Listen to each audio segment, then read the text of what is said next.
To some, it is majestic.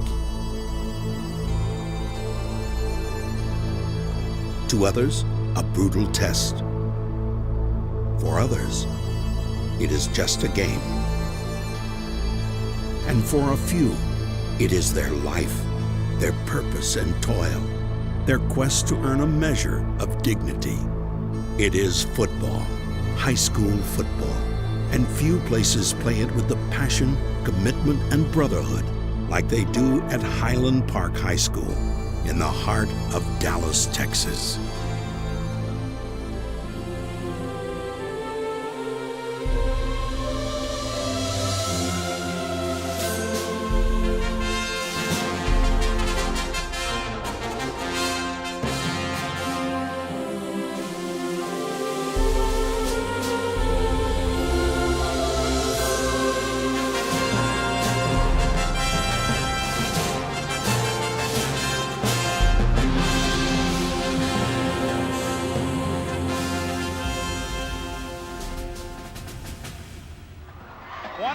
To go, it's 4th and 4. Stafford's on the field. Here's Highland Park season.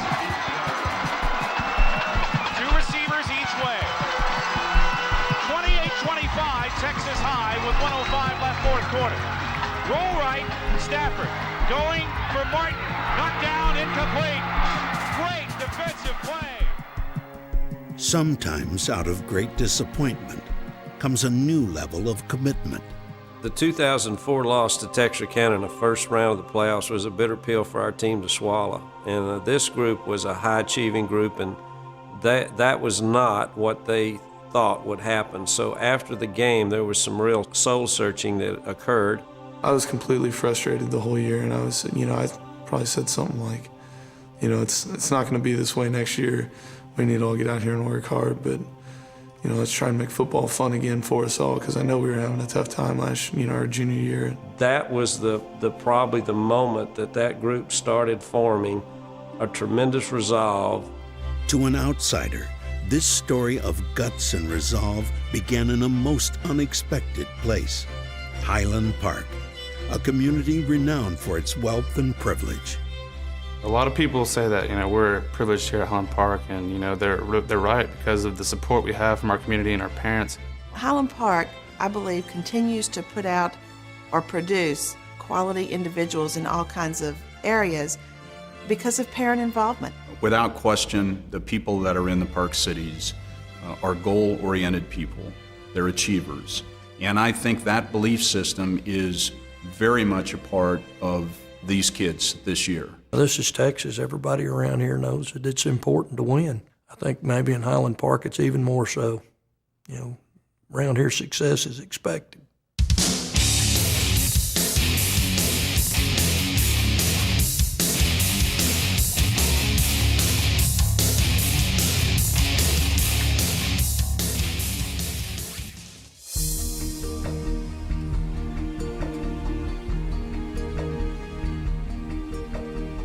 Named for its location on high land overlooking downtown Dallas, Highland Park has come to symbolize lofty goals and high standards of achievement.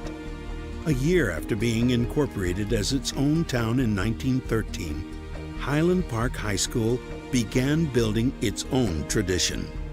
Highland Park School District began in 1914. I have some suppositions that since 1914 it's been one of the finest school districts in America, because that was the level of expectation that this community had for its own school district. There's a banner in our locker room that says tradition never graduates. Well, coming into Highland Park, we all kind of know that the tradition is very high here.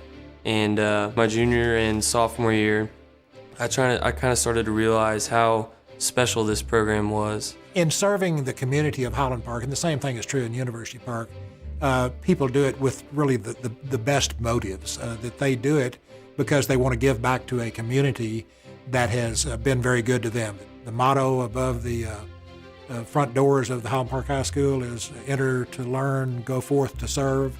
And that is really very much what I have lived my life by. I hear from parents all the time that they come to Highland Park because of the reputation of the school district and that they want their students, their children, to have that experience. One of the reasons they have the level of achievement in Highland Park that they do is they work harder. I haven't been around a group of players that worked as hard as our Highland Park players. That hard work and that commitment is really the secret of what makes Highland Park successful. What creates this drive to succeed? I mean, we want to live up to what everybody else has done before us. I guess everybody wants to be a Scott, varsity football player from the time they're in 4th grade. To me, tradition never graduates means that we want to do better than the class before us, and every year we go far in the playoffs. This year we wanted to go farther. The history definitely motivates us. You know, I think I can speak for everybody saying that, you know, it's a lot of pressure, but at the same time that helps motivate you. My dad is a Scott, and I kind of feel like we're playing for him, and like I feel like if I do good, I feel like it makes him do good, and like it makes him feel proud. Many people don't realize that we're really a small town. We have 4 grade schools, 1 middle school, and 1 high school.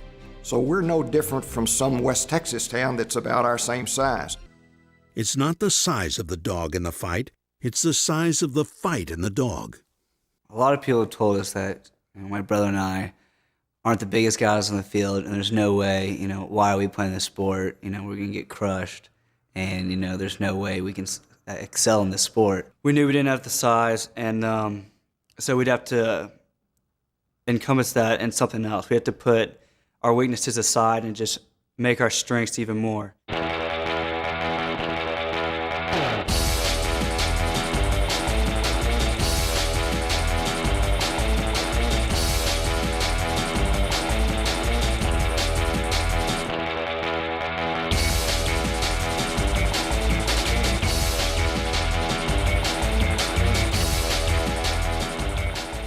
John and Charlie Dickinson really played, and you could see it, they played with their hearts.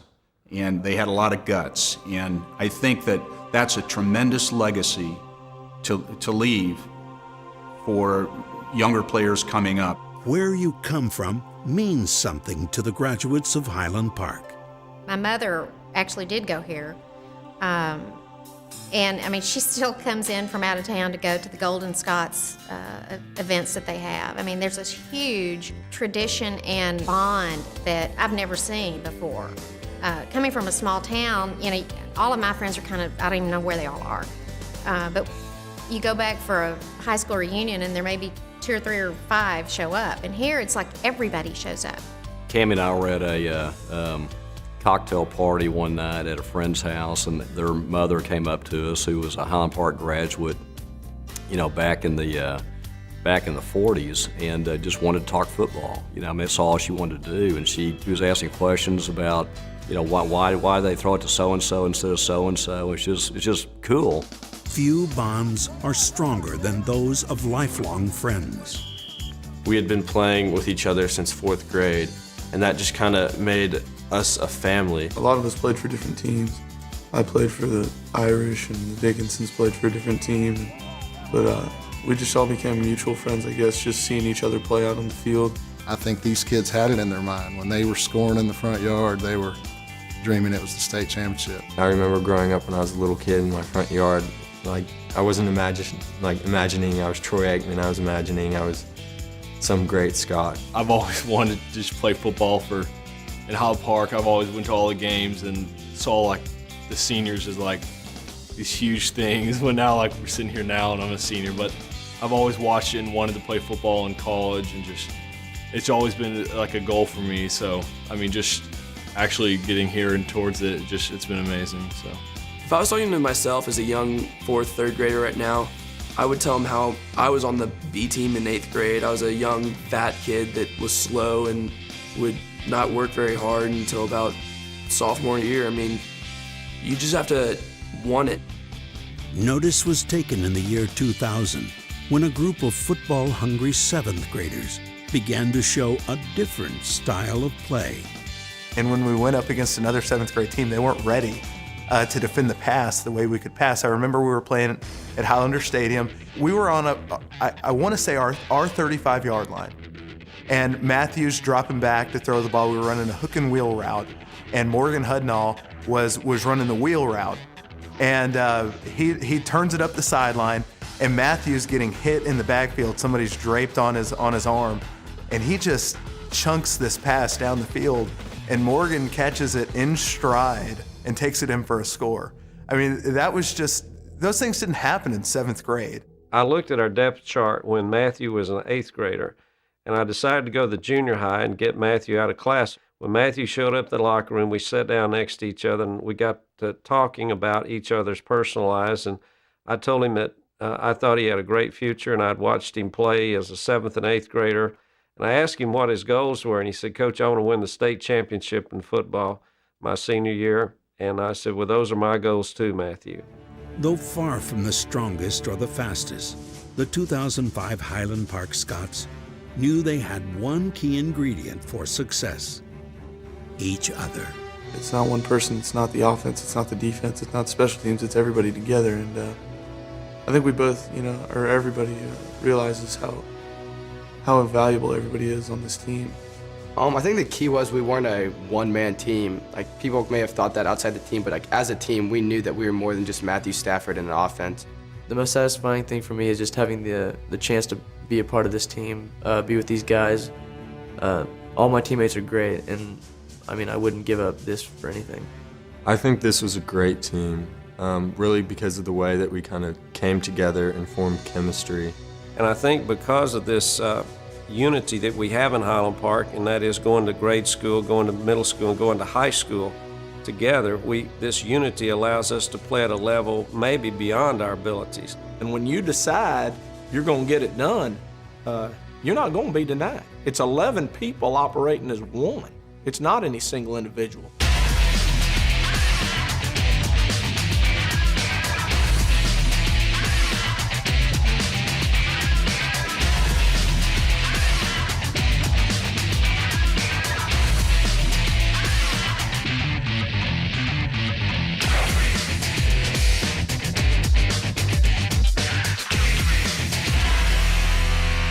Each year, the 4 captains of the Highland Park Scots create a motto that exemplifies their team. Well, our slogan was Band of Brothers, and when we were thinking it up, I remember the newly elected captains and player committee all gathered around on the field after one of our last off-season workouts, and we were thinking of good slogans, and we were going through some good quotes, good war movies, and Band of Brothers kind of just popped into my mind. It was a perfect slogan for us because it really exemplified the unity we had as a team, the camaraderie. We do anything for each other. I know football is not a war, but it's the closest thing to it. We got to practice every day, knowing that we got a job to do, and you got to do it the best of your ability. And just seeing that day in and day out, knowing how bad people want it, how hard they work, and just being around each other in that atmosphere so much, I think is how the confidence and that we had in each other was built. Their sense of camaraderie and just the fact that they were so unified and bonded and made the student body, the cheerleaders, it all kind of draw us in also. This one was so unique in that it's about us. It's really, no matter what happens, we're going to find a way to get this thing done together. And I think that it really took all of the individual achievement out of it. I think they saw themselves as a band of brothers. I've heard it said that if you've got a good football team, you've got good mamas and daddies. The parents and the players and the siblings all together in this community were all pulling together without any backbiting, any animosity. It was just like the community was a team in itself. And the football team was kind of like a microcosm of the community, evolving around the football team. For lack of a better term, the residents of the town of Highland Park and the city of University Park are a band of brothers. We look upon each other as one big family unit. I think I got very close to kind of a core group of dads. We really kind of became a band of brothers. My parents are the biggest fans I know of. I mean, they support everybody on this team. My dad loves it. Every night he watches games of last year and this year, the old tapes and everything. Can't get enough. Some of the things that the moms had to do this year, we had to design the hats and the game day shirts. We have the photo buttons to have all those pictures taken. That's interesting, trying to get all those boys together to have that done. We had such a bond. I will never forget that group of mothers. Either adversity strengthens you or it tears you apart. The disbelief they suffered when they lost their junior year in the first round of the playoffs really was a genuine catalyst to make them come together and work harder, because until that point they hadn't really been challenged as a team. It goes back to November of 2004 when we lost to Texarkana, and there's a great picture of Holt missing the pass. Holt kept that picture on the mirror at home and in his locker in the football field. He saw it every day and he said, you know what? I don't want to ever feel like that ever again. We prepared ourselves right after the loss to Texarkana, and we weren't going to let it happen again. We said that this was going to be our year.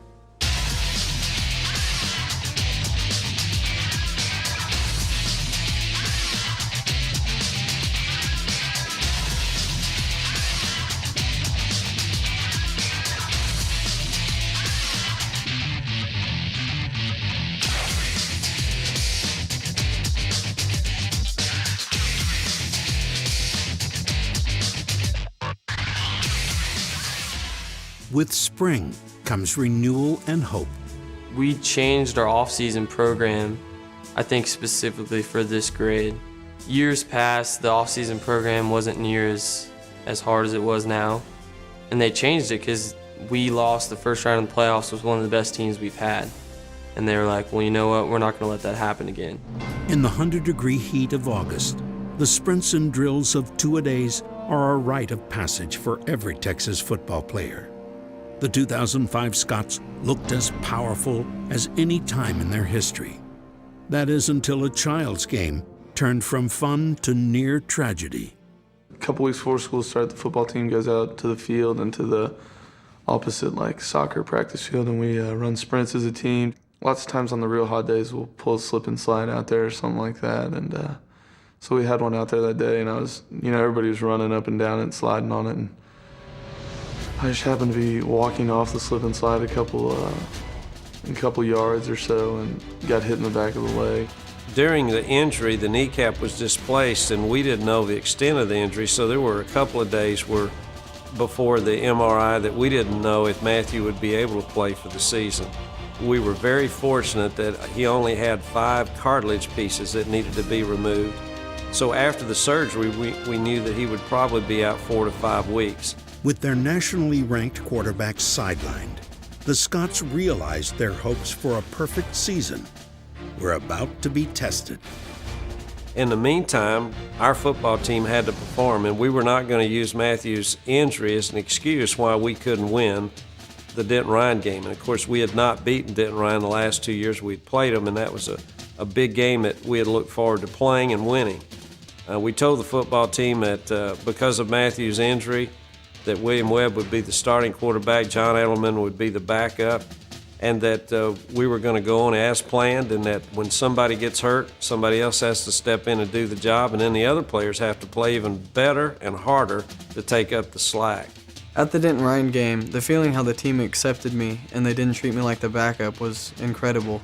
They treated me like I was the guy.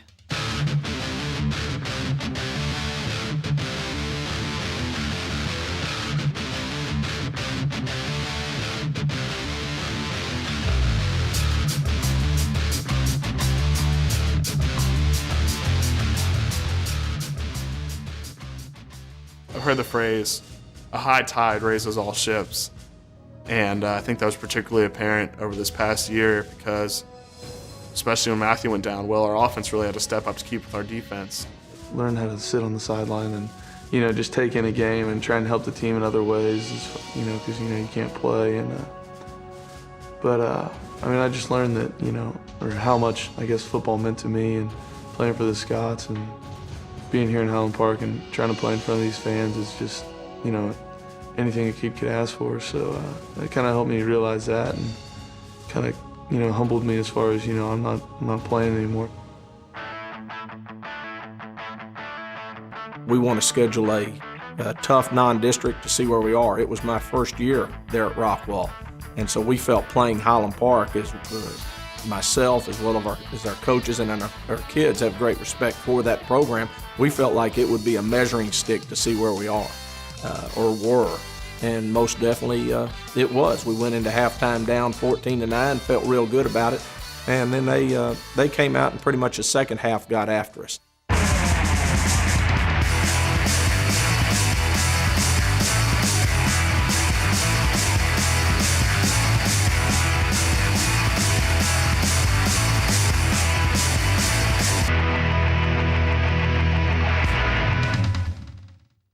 After the Denton Ryan and the Rockwall game, we got Matthew back. That's when our team really started rolling, and just every game we got better and better, especially on defense. I think our confidence kept growing and growing, and of course the offense got better with Matthew. And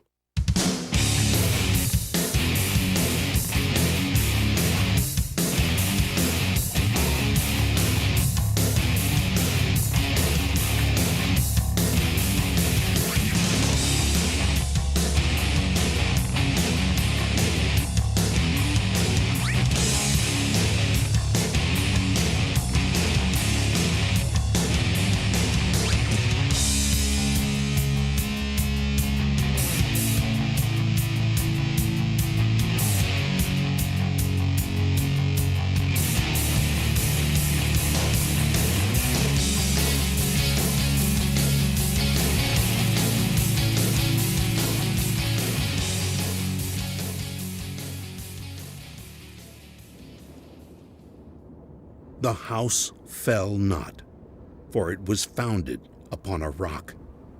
Matthew 7:25.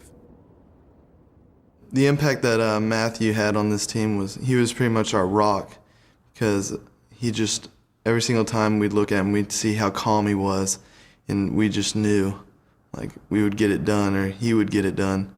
Our offense was as productive as anything I've ever been a part of. I enjoyed watching it. Sometimes I was in awe, though. I remember one incident in particular where I'm standing on the sideline in the Texarkana game, and I don't even remember what the situation was, but we were behind, and Matthew threw a pass, and it was just right in front of me. And I mean, the window to throw it in was about that big, So I thought, wow, what a perfect pass. And then it was an even better catch. And then I looked up, and our receivers tiptoeing down the sideline and heading to the end zone. Highland Park has a good football team. With Matt there, it was an outstanding football team. Catching Matthew's passes, you have to be ready for him. He throws them pretty hard, they're like a rocket. Matthew Stafford is quite the gunslinger. In fact, I'm still recovering from one of his passes. But it'll heal, so that's good.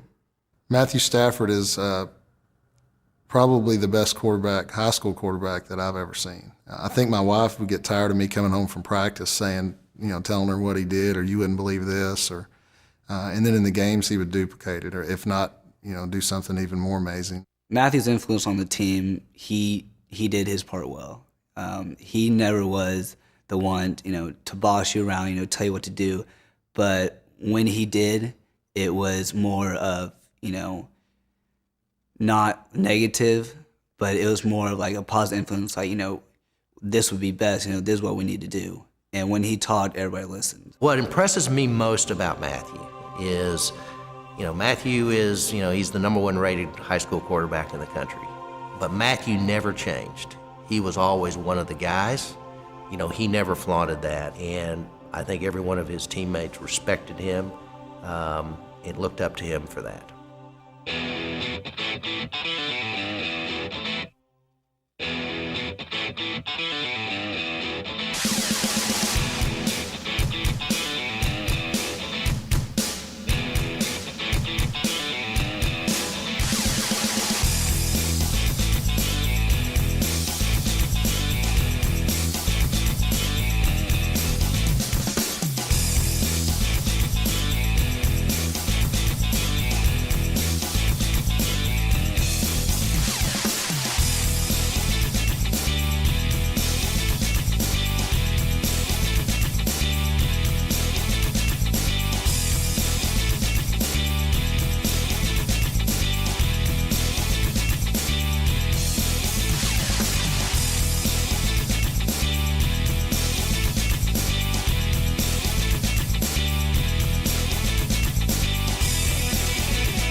Sometimes the critical question to a team's success is not how they handle themselves on the field, but away from it.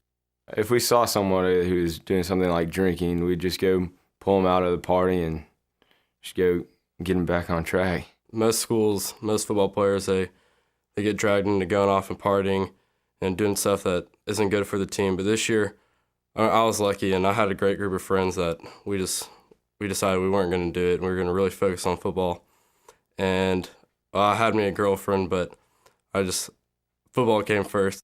After football games, we'd go either Grandma Richie's or just hang out at a friend's house, maybe go fishing or something. A lot of people would say we were boring, but it was worth it.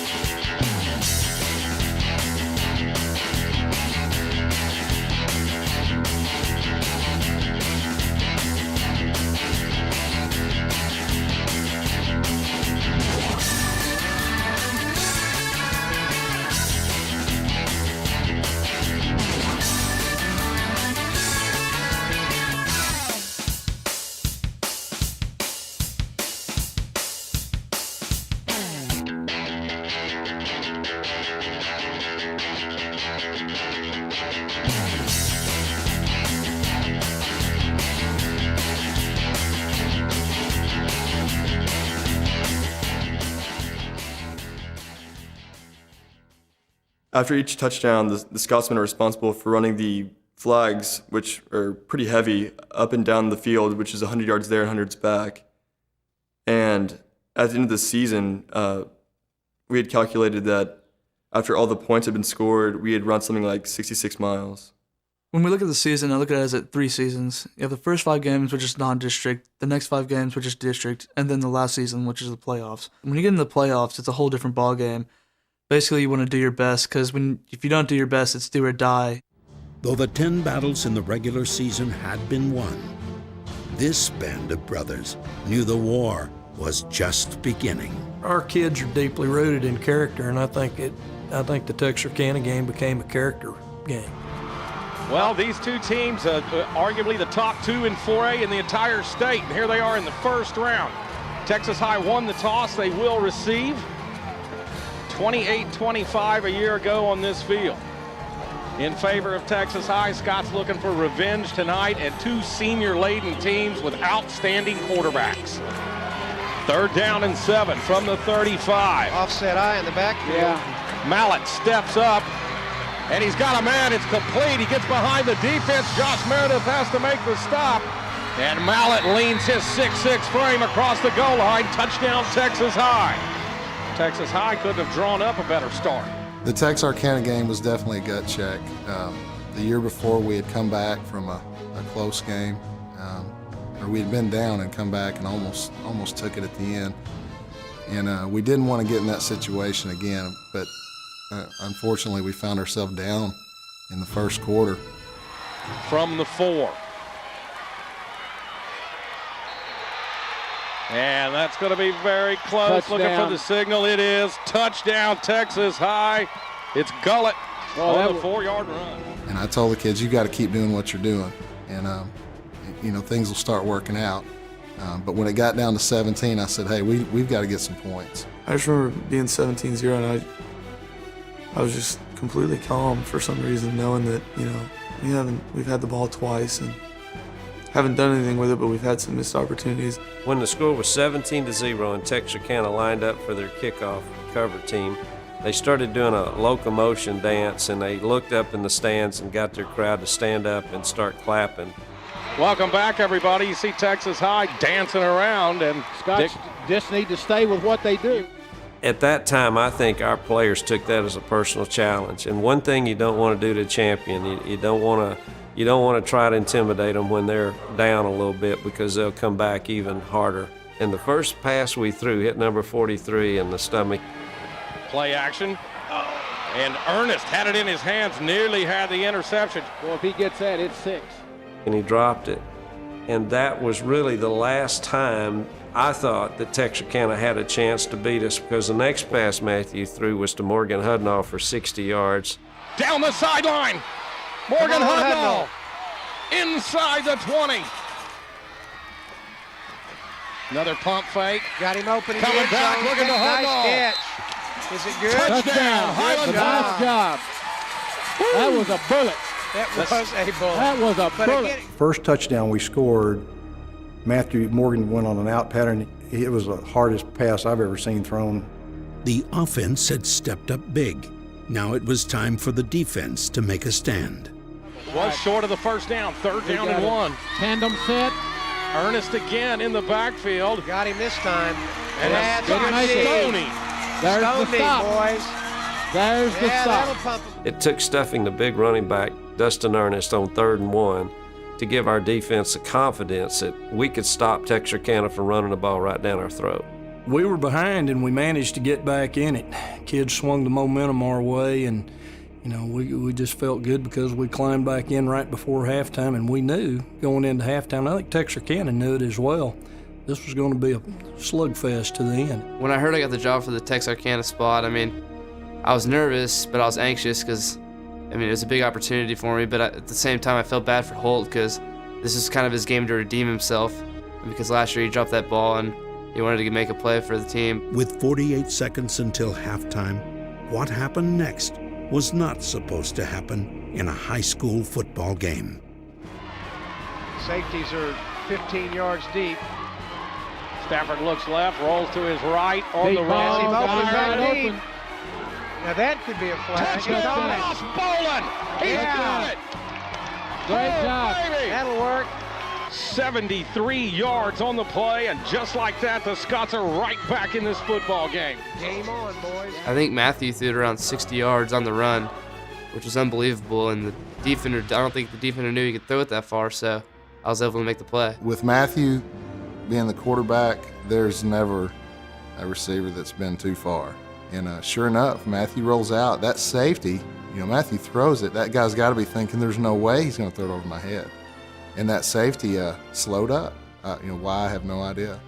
And Bolin just kept drifting behind him, and it was too late. The ball was there, and it was a touchdown. It was a beautiful play. Looks like what kind of formation you've got. They give it to Smith, right here. And down he goes. J.K. Uregi getting into it. I'd say the defense is a little bit jacked up right now, boy. Right before half, the Texarkana fullback cussed our players, and our players squared off with him. And their attitude and their demeanor was, we're making a stand and we're coming back the second half and we're going to finish the deal. To understand the commitment and the intensity that our players had, you had to go back a year before in 2004 when we narrowly lost that game by 3 points. I remember running into the locker room, and might as well have us been up 21-0. We were so excited and had so much momentum on our side that we just realized that if we came out in the second half and matched any kind of the intensity we just showed in the last quarter, that they didn't really have a chance. 3rd down and 7 from the 34. Texas High a little bit confused, very aren't they? confused. Stafford with time. And a catch. It's Hudnall. Keep your feet, keep your feet. Morgan Hudnall's going to score. Oh, baby, 67 yards on the play. Ball game is on, baby. But like any great battle, casualties often result. Mental toughness is keeping your emotions under control under adversity, and there was some adversity in the Texarkana game. First play of the second half, I sprained my MCL, and I started freaking out. And Coach Wells came onto the field, and he was just reassuring me. He was like, just worry about coming back and being able to help the team out later in the playoffs. The quality of the Scots' backups would prove invaluable. Chris Olsen went down, and Seth Graham stepped right in and, played as good as anybody thought he would. And we all knew he could. We've been playing with him forever and realized how good of a lineman he is. You got to put the team first, and I wasn't really focusing on myself, just trying to help the team. I was playing, every different position on the line and having to practice, go first and second team with that. So, I was just trying to do what's best for the team. Scoring 24 unanswered points, the Scots had returned fire to set up a classic finish. They're bringing everybody. He read it. Look out. They burn it. They're not going to catch him. Charlie Dickinson. Not today. 71 yards on the play. Touchdown, Highland Park. Live by the blitz, die by the blitz. We talked about that early in the game, Don, if they keep doing it. Mallet under pressure. Got him. And the Scots get him. J.K. Uregi. Here we go again. Stafford. Outside. He's got it. He's got it. Touchdown. He's got it more than one. Nice. Look at that. On the run. And Stafford's down to the 1 yard line. Oh, baby. Yeah. Look at him dive for that. Look at that. What an effort. Well, that's sacrificing your body for the cause, boys. Good game management here. That's a touchdown, boys. Alex Carroll leaps, and it's touchdown, Highland Park. The Scots. What a second half. 1st and 10. There you see the situation. 3:07 to play in the game. Scots with the upper hand. Mallet fires. Wow. Mercy. Matlock with the catch. That was less than a minute. Highland Park at the 30-yard line. Stafford back to pass. Got a man open deep. Firing downfield, and it's caught. Charlie Dickinson makes the grab. Huge, huge, huge. Oh, brother, that's a dagger right there. What a deal. They weren't expecting that. And that's going to do it. Highland Park's not even going to have to snap it again. Nothing but celebration.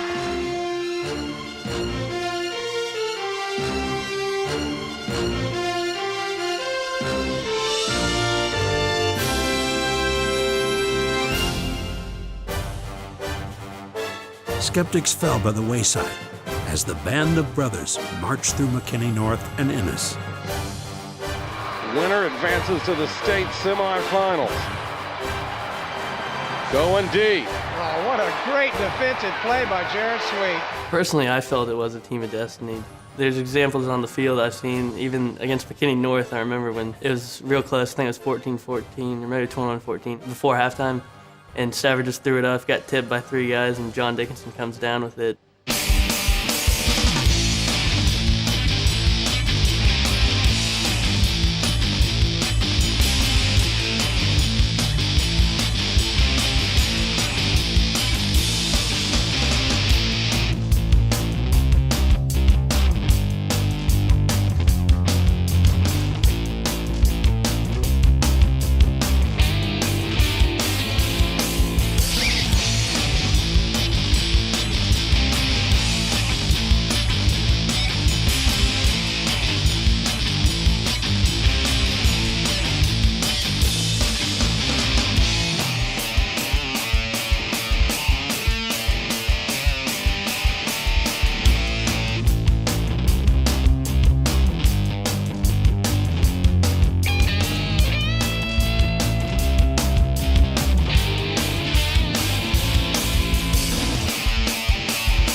When one player would be hurt and go down, another player would come in and take his place.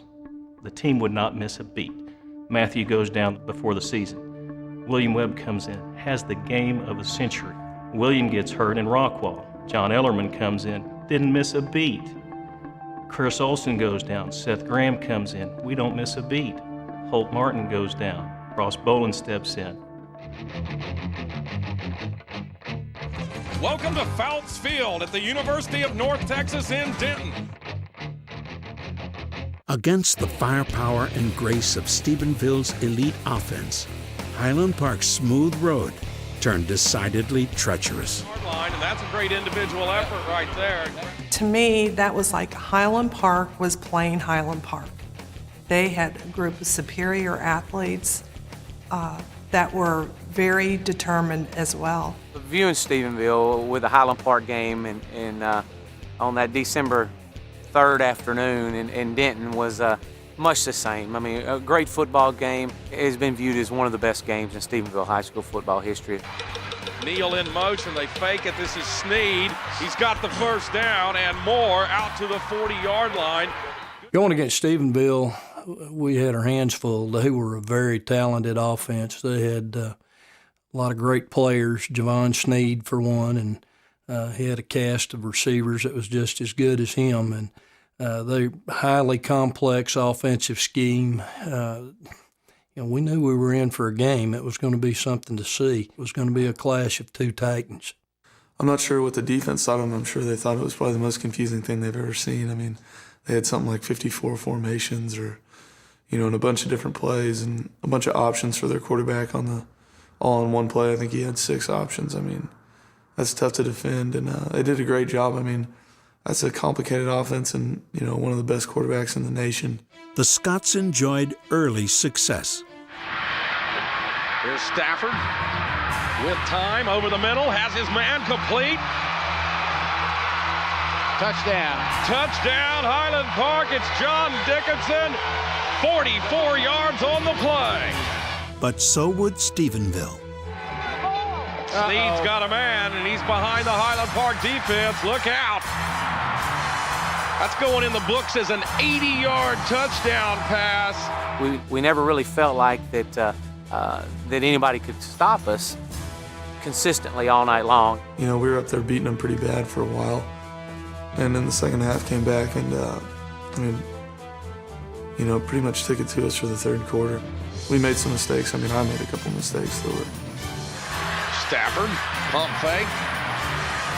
Firing, and it's going to be picked off. With a team as potent as Stephenville, any Highland Park miscue allowed the Yellow Jackets to stay in the game.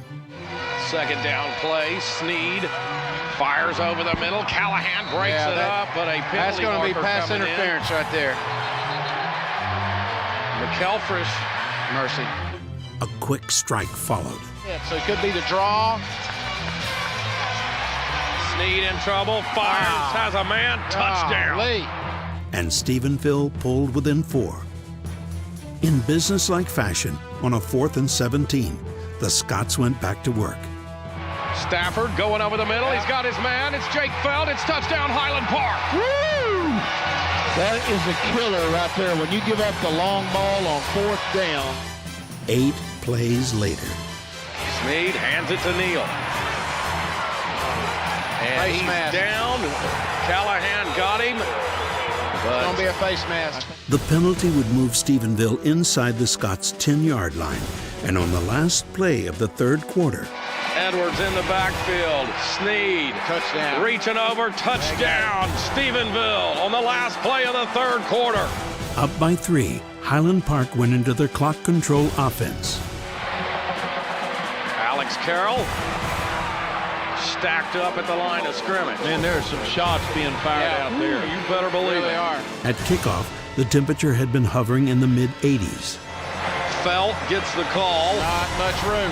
And the Yellow Jackets, that's Stewart on the tackle. He gets down to maybe the 6-yard line. I'll tell you one thing, Art. We just noticed that wind's picked back up. Look at that flag. The norther is supposed to blow through. It might have just got here. It did. I can feel it. I can feel the temperature drop. By the fourth quarter, a powerful north wind had begun to blow, bringing with it a shift in both teams' momentum. Welcome back, everybody. Not for the faint of heart right here. Fourth down and 6. And Randy Allen says we're not going to kick it. Matthew Stafford, Alex Carroll, and Jake Felt in the backfield. You're going to have 2 crossing routes coming up. There it is, right there. Stafford under pressure, fires to the end zone, and it is broken up. Did you see that? Stephenville will take over at the 6-yard line with 8:21 to play in the game. And the weather definitely changing here, of the wind substantial. Yellow Jackets will be going into it. On the next play, Stephenville began to assume the posture of a come-from-behind champion. Sneed stands at the goal line. Reverse it to Neal. Look out, Dallas Neal. Dallas Neal. Come on, John Callahan. Neal will score. We just hit the 96-yard run to go up 38-34. again, nobody has played Highland Park close even to halftime. We knew at half if we could be close, we had a chance. Now going into the game, we knew that there were two things that were going to happen. One, Highland Park was going to have to make some mistakes. And two, we were going to have to play almost perfect football to stay close. We were going to take some chances. With plenty of time still on the clock, Highland Park calmly went into its ground control offense. And that's Jake Felt, and Felt's got a first down out over the 35-yard line to the 37. And under 6 minutes to play in the ball game.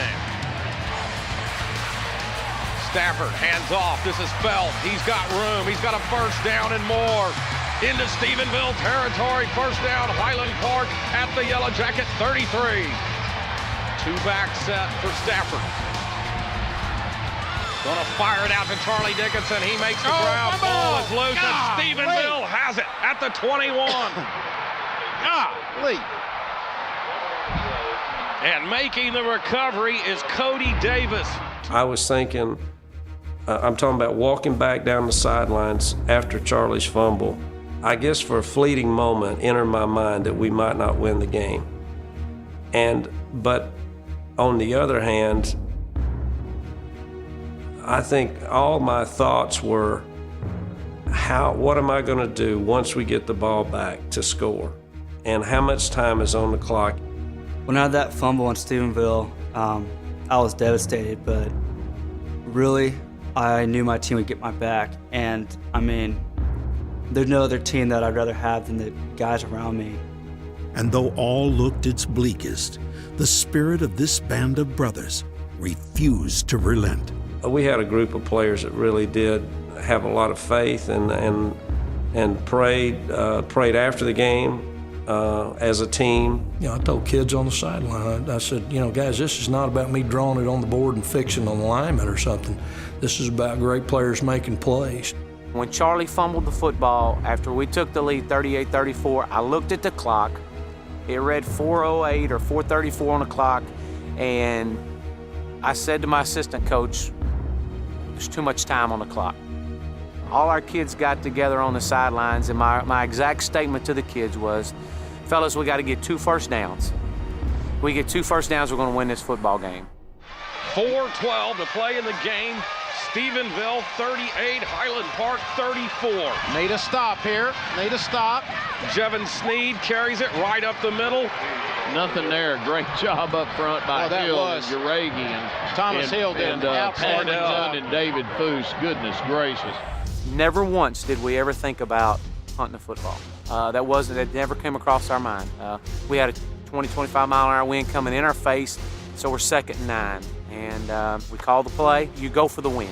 Stephenville will work on the clock. Play clock at 20. Game clock at 3:45 and counting. Sneed is going to throw the football. Intercepted by John Callahan. Waiting for the indication. John Callahan's got it. Woo-hoo-hoo, baby. Great play. When I came up with the interception,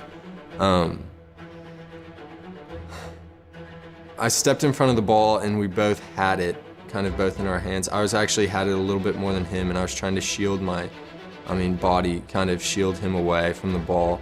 And then we both rolled over on the ground and we were both kind of pulling forward. And then when I actually, caught it, and you've ever seen the tape, I looked pretty stupid. I'm jumping up and down, going crazy, and everyone was. John Callahan came in and got the interception, and I had all that huge burden lifted off my shoulders. When John Callahan intercepted the ball, it was heaven sent. It was like all of our prayers were answered, like we were given a reprieve. With that interception that John made, a remarkable play, a phenomenal play. He took a chance.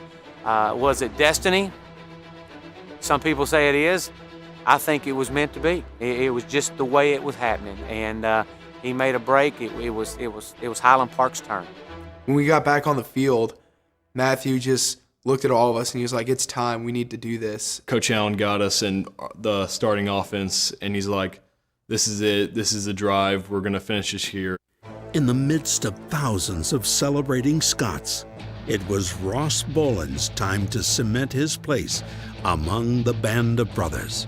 When Callahan picked it off, I mean, everyone was going crazy. So at the time, I knew I had to find Holt.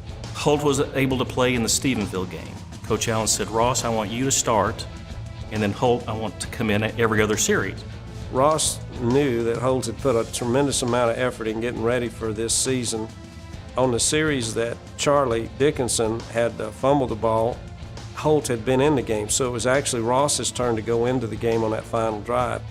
And when it came down to that last series, I was thinking to myself, this could be the last series I ever play in football.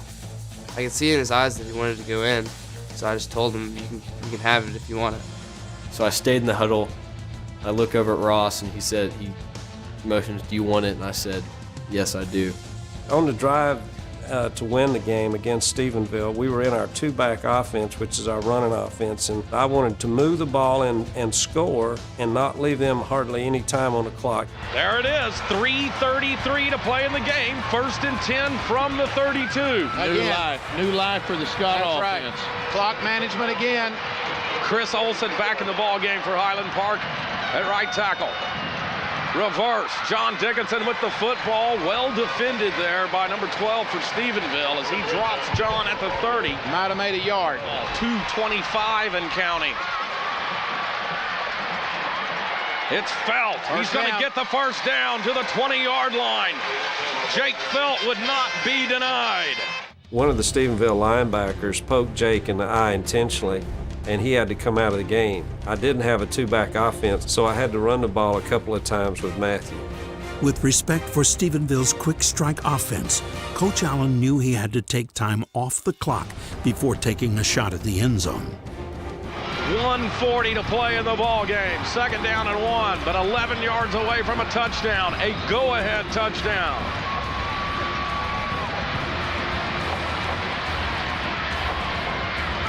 Stafford. And he's going to be knocked back after he gets around the 7-yard line. And let's see if they burn another timeout or not. Boy, we've got our money's worth today. Stafford on the draw, and he stopped at the 6-yard line, and a heck of a defensive effort there. That was number 61, Ferguson, but your man 45 got there first. Austin Smith, he's been all over the place. Under 1 minute. 2nd down and goal for Highland Park. Alex Carroll in the backfield for Stafford. Stafford's going to fire to the end zone. It's caught. Touchdown, Highland Park. Is it Holt Martin? That was an incredible number 8, Holt Martin. Martin, my favorite Martin, in there for the touchdown, and Highland Park leads it 40-38. Was that a clutch play or what? And now a big extra point right here. You want to go up 3. Clayton Thomas on to kick it. Kick is up, and it's good. 37 seconds left in the ball game. The most unbelievable, unselfish sportsmanship, teammanship act I've ever seen, Coach Allen's ever seen, for Ross to do that. Now, forever, he will etch in his mind the catch against Stephenville, and it couldn't have happened without Ross. Ross is the reason Holt will live forever in happiness.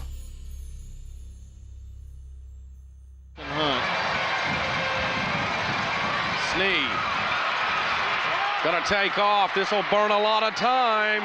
Now they're going to stop the clock with the first down. Dadgummit. Gimpy.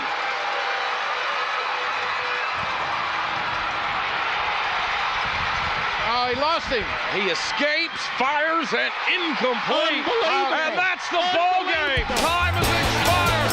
And Highland Park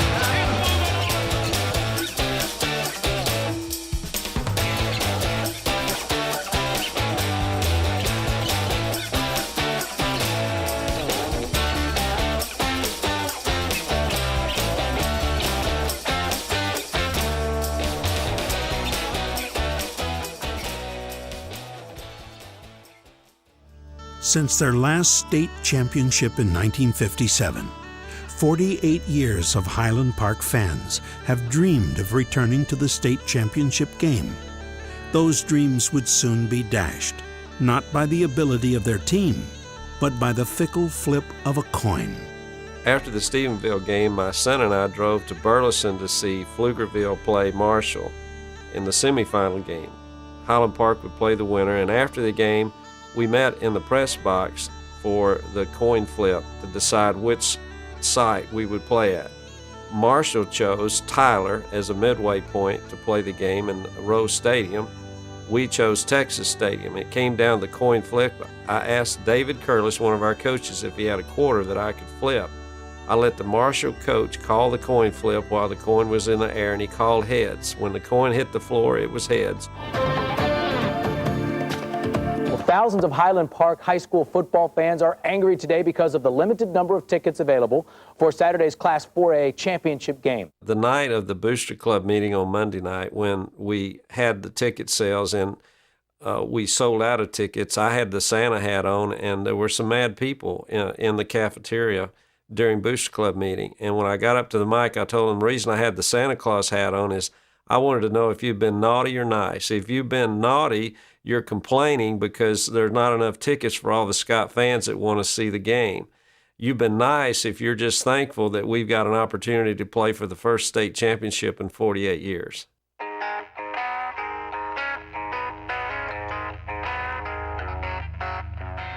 There was a sense that the community was completely behind us, and I guess it didn't really sink in until that pep rally. The feeling at that pep rally before the state championship game with Marshall was just electric. And I'd never seen anything like that at a pep rally. It was crammed, and it was absolutely electric to see those former players on the last championship team be there and speak, and to hear the coaches address the team, and to see the sparkle in those young men's eyes. It was just something that I'll never forget. So down the road, when you're talking about the 45 team, the 57 team, you be sure and mention the 2005 team, the team that went to Tyler and brought back the title. This team absolutely supercharged this community this year. It brought teammates and members of our 57 championship team back. It brought Highland Park Scots from all around back and got those Scott spirits going again. It was absolutely incredible. Highland Park fans had rarely had to go so far, so early, to see their boys play a game. But this wasn't just any game. It was the state championship. If you've ever been to a Highland Park game at home, everybody's fashionably late. And to get there at 9, 10 o'clock, knowing that the game isn't starting until 2 or 3, I can't remember the start time, but 2 or 3, and to see that line stretching as far as it stretched, and then when they let everybody come into the game and seeing the stands packed by noon, knowing that we still have hours before the game starts, it was incredible. And I also loved at the state tournament when we were all in Tyler, and of course had to be in the seats hours before, and when the buses came out and the boys came out on the field in their sweatpants, and they were just walking on the field, and just the look in their eyes, it was great. They weren't in formation, they were just walking out on the field, and you just felt like they were thinking, oh, this feels good, we've worked so hard, and just to be on the field feeling that they had finally made it. I loved watching that. I just remember after the Stephenville game, our offensive line coach said, look, yeah, we won the semifinals, that's great. But he said, if you're going to beat Marshall, you've got to be more focused. You've got to get better this week. And you've got to be ready to go. So I remember a focus like I've never had that week. It was unexplainable. From their first pass to their first catch, in backyards and on playgrounds, these friends, these brothers who stood side by side, links in a collective ideal to stand one day on this field, in this game, and to do it the best it's ever been done. Hello, everybody. I'm Art Finley, and welcome to Rose Stadium. for our expanded coverage of Highland Park football. Today, the 4A Division I championship between the Scots and the Marshall Mavericks. Facing a talented Marshall Mavericks team who a year before had come within 3 points of capturing a state title, the Scots prepared with one goal in mind: dominate for 48 minutes. Carswell wants to roll out, and he's going to be sacked. That's Frederick Rousey. All 11 of us on defense, we weren't going to be stopped, and we just came together, as a team. And before, we always have kind of meetings before each game as a defense, and we were just like, guys, this is our last game. How do you want to be remembered? The defense ready to face one of the most prolific runners in Texas, Jackie Robinson, who needed 24 yards to break the 5,000-yard career mark. Number 34 is Jackie Robinson. Keep your eye on him. He's going to get the football. First down, it's Robinson, plows into the line. Scots are ready, and they stack him up, maybe a yard on the play. A strategy shift had taken place as Marshall, a predominantly running offense, went to the pass early. 3 plays later, it was the Scots' turn with the ball. Let's set the Scots starting offense. Number 6, Morgan Hudnall, and number 3, John Dickinson at wide receivers. Number 70 is Chris Olson at right tackle. Right guard, 68, Alex Cole. The center, number 53, Paul Shifley. The left guard, number 72, James Myers. The left tackle, number 77, Reed Prince. Number 22, Charlie Dickinson, and number 8, Holt Martin. We'll talk more about him in a while at wide receiver. In the backfield, Jake Felt, number 5, number 34 is Alex Carroll, and then a guy that wears number 7, Matthew Stafford, and a little confusion there for Highland Park, and that's going to cost him 5. Some wondered, could there be a letdown? In and play some good steady football. We'll keep our eye on the linebacking core. We'll set them in a minute. 10 seniors and 1 junior coming back, 8 starters from a year ago. And here's Jake Felt. Felt up the middle. Nobody's going to catch him. Touchdown, Highland Park, Jake Felt. Outstanding call by Coach Allen. I'll never forget it. And just got a handoff, made 1 cut, and it was a pretty good hole. And from there, didn't really have to do that, do too much. Just try to outrun everybody, and it was awesome. Right now, the Scots are winning the battle at the line of scrimmage. There's no question about that. Carswell, nobody to throw to. Better get rid of it. And it's going to be intercepted by Highland Park. Good job. That's Jarrett Sweet on the play. That's going to be Scott football at the 24-yard line. 3rd down and 1 for the Scots. Here's Jake Felt. He's got running room again. He's inside the 10. It's going to be 1st and goal. In the Marshall ball on the 20. Jake Felt, touchdown, Highland Park. Scott offensive line getting it done. With the Mavericks on their heels, the Scots continued to pull out the stops.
The game results against Marshall were totally unexpected. I really expected it to be a close game. Marshall was 13-1. They had a great defense and lots of speed.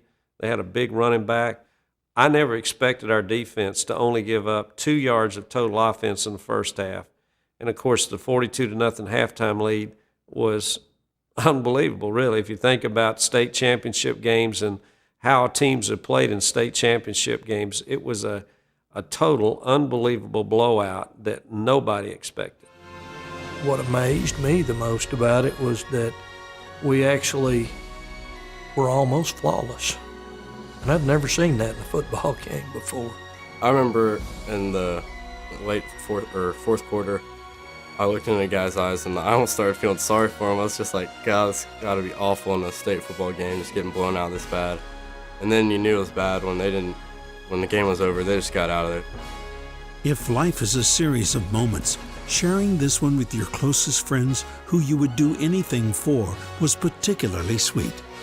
When I ran off the field for that last time and the crowd gave me a great ovation, that was just, more than you could ever imagine, It was just, I was just having such a tough time keeping a straight face, and it was an emotional time realizing that, that was the last time I was going to wear the blue and gold. So it definitely sticks with you around here. And, as Winky Turner said in our pep rally, he said, once you're a scout once, you're always a scout. So I'm definitely always going to be one.